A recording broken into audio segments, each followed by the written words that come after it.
Semarang, kota yang tenang di pesisir utara Jawa, menyimpan sebuah raksasa tua yang membisu. Berdiri kokoh sejak awal abad ke-20, bangunan ini dikenal dengan nama Lawang Sewu.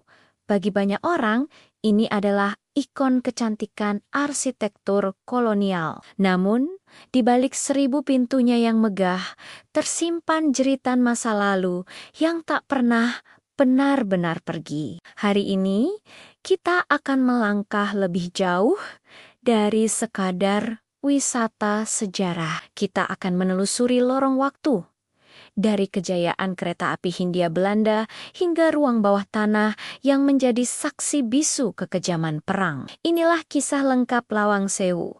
Lawang Sewu bukan dibangun untuk menjadi tempat angker. Dibangun pada tahun 1904.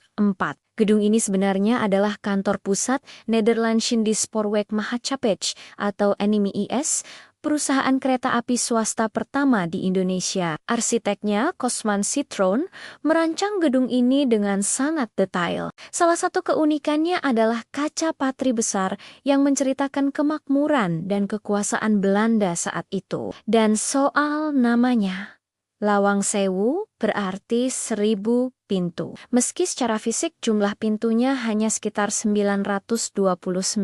Banyaknya jendela besar yang menyerupai pintu membuat masyarakat lokal menjulukinya demikian. Namun, wajah Lawang Sewu berubah drastis pada tahun ke-1942 saat Jepang mengambil alih kekuasaan. Gedung megah ini dialihfungsikan menjadi markas tentara Jepang, Kempeitai. Disinilah sejarah mulai berdarah.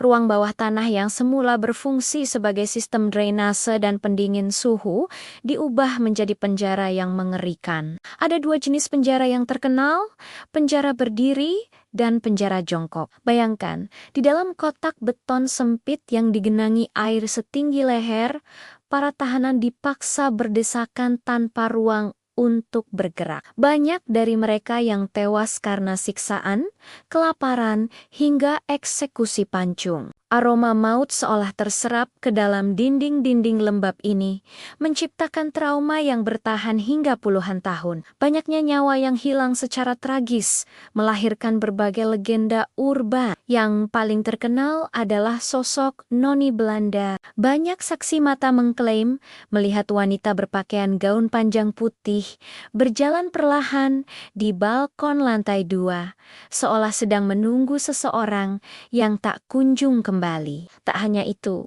di area sumur tua dan lorong bawah tanah, sering terdengar suara rintihan, minta tolong atau aroma anyir darah yang muncul tiba-tiba. Apakah itu hanya imajinasi kolektif kita karena atmosfer bangunannya, ataukah mereka benar-benar masih ada di sana, terjebak dalam memori kepedihan masa lalu? Kini, Lawang Sewu telah bersolek. Restorasi besar-besaran menjadikannya tempat wisata yang cantik dan edukatif. Pemerintah telah berusaha menghapus kesan seram dengan pencahayaan yang terang dan manajemen yang rapi. Namun, bagi siapapun yang melangkah ke sana, aura itu tetap terasa. Lawang Sewu adalah pengingat bahwa keindahan dan kegelapan bisa berada di tempat yang sama. Ia adalah monumen sejarah yang mengajarkan kita tentang kejayaan teknik manusia, sekaligus rapuhnya kemanusiaan di masa perang. Jadi, jika Anda berkunjung ke sini,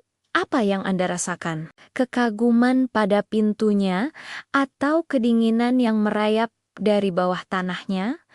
Tulis pendapat kalian di kolom komentar. Terima kasih sudah menonton. Jangan lupa klik like dan subscribe untuk petualangan sejarah berikutnya.